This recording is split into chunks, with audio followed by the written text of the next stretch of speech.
ओढ़क हिकस वली ने कहा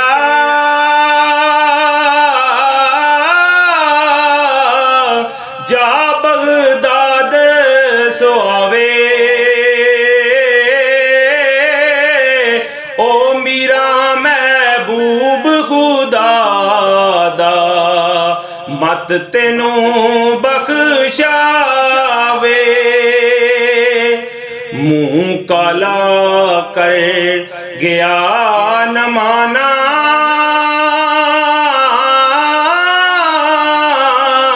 हजरत दी दरगाहे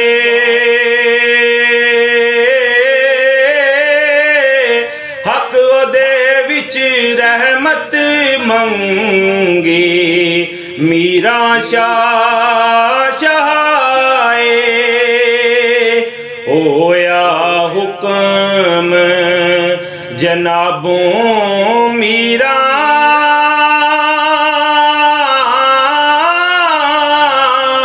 ना कर उस दी यारी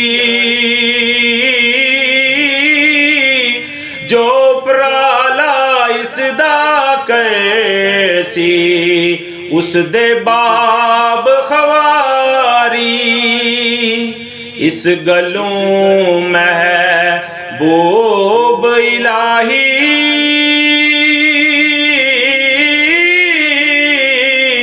रुस होया मुड़े राही जा एक कदम उठायोस उन भी होया हुक्म इलाही ए मरदूद ज़यानी बख्शा